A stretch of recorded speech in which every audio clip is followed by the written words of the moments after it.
वंचित बहुजन आघाड़ी के राष्ट्रीय अध्यक्ष एडवोकेट बाला साहेब आंबेडकर इनके मार्गदर्शन में नांदेड़ जिलाधीश कार्यालय के सामने किसान मुखालिक काले कानून के खिलाफ शाहीन बाग की तर्ज पर किसानों के समर्थन में किसान बाग आंदोलन किया गया। इस आंदोलन में वंचित बहुजन आघाड़ी के कार्यकर्ता और मुस्लिम समाज के कार्यकर्ता बड़ी संख्या में शामिल हुए थे।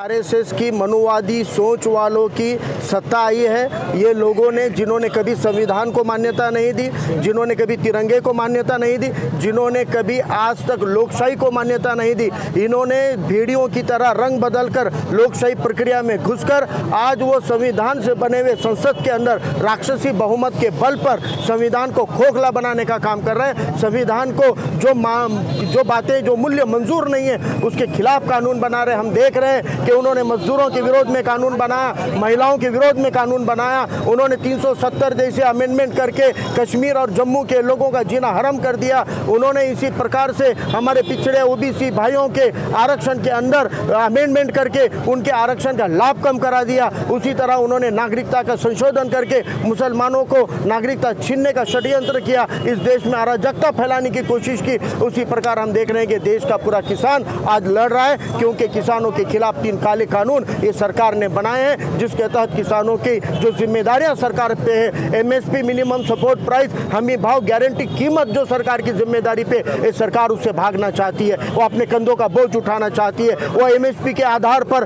किसानों से अनाज खरीद कर राशन कार्ड में गरीबों को बांटना नहीं चाहती। वो गरीबों की राशन व्यवस्था खत्म करना चाहती है, राशन पे मिलने वाला अनाज खत्म करना चाहती है। इसके खिलाफ आज किसान लड़ रहा है। कल जब सीए के खिलाफ हमारी माँ बहनें शाहीन बाग लगाकर लड़ रही थी, तभी ही पंजाब का सिख किसान जत्थों से आकर उन्होंने उसकी रक्षा की और कह दिया था हुकूमत को कि अगर आप शाहीन बाग के कुचलना चाहते हो तो तुमको हमारी लाशों से गुजरना होगा। आज जब हमारा मुल्क का किसान लड़ रहा है तो यहाँ का मुसलमान किसानों के साथ पूरी ताकत से खड़ा है। श्रद्धेय बाला साहब आंबेडकर ने इस महाराष्ट्र के वंचित बहुजन आघाड़ी के सभी जिलों के अंदर पूरे मुसलमानों के लिए एक मंच उपलब्ध कराया है। वंचित के मुस्लिम कार्यकर्ता, सामाजिक संगठनाएं, दीनी संगठनाएं और उलेमा इकराम को साथ में लेकर आज महाराष्ट्र में शाहीन बाग के तर्ज पर हमने किसान बाग नाम का ये आंदोलन 1 दिन का लगाया है। लेकिन ये राज्य सरकार इस आंदोलन को कुचलना चाहती है। मैं पूछना चाहता हूँ उद्धव ठाकरे साहब से, मैं पूछना चाहता हूँ शरद पवार जी से, मैं पूछना चाहता हूँ बाला साहब थोरात से कि तुम जो कहते हो कि तुम सेक्युलर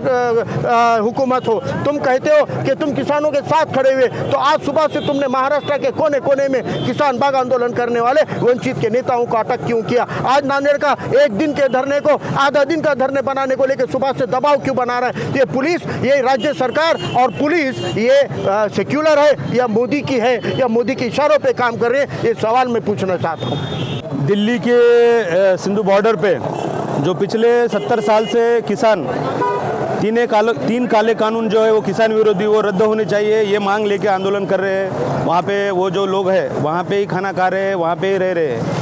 तो वो किसानों के समर्थन में वंचित बहुजन आघाड़ी के राष्ट्रीय अध्यक्ष माननीय एडवोकेट बाला साहेब आंबेडकर जी ने पार्टी की तरफ से मुस्लिम समाज के नेतृत्व में ये आंदोलन महाराष्ट्र के 36 जिलों में हो रहा है, जिलाधिकारी कार्यालयों के ऊपर। और हमारी ये मांग है कि ये 3 काले कानून जो है वो रद्द होने चाहिए।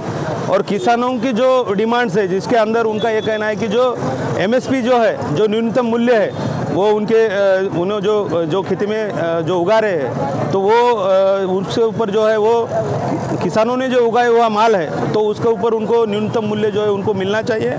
और ये जो कॉन्ट्रैक्ट फार्मिंग का जो कायदा आया है, तो ये कॉन्ट्रैक्ट फार्मिंग जो है वो कायदा भी रद्द होना चाहिए। ये 3 काले कानून रद्द होने के लिए जो किसानों का आंदोलन चल रहा है, उसके ऊपर हम महाराष्ट्र में जो है वो एडवोकेट बाला साहेब आंबेडकर जी के नेतृत्व में और मुस्लिम समाज के पुढाकारों की वजह से यहाँ हम आंदोलन कर रहे हैं। सवेरे 8 बजे से यहाँ 6 बजे तक धरना आंदोलन जो है होने वाला है, हो रहा है। और हम ये 3 काले कानून जो है वो रद्द करने की मांग यहाँ पे हम लोग कर रहे हैं।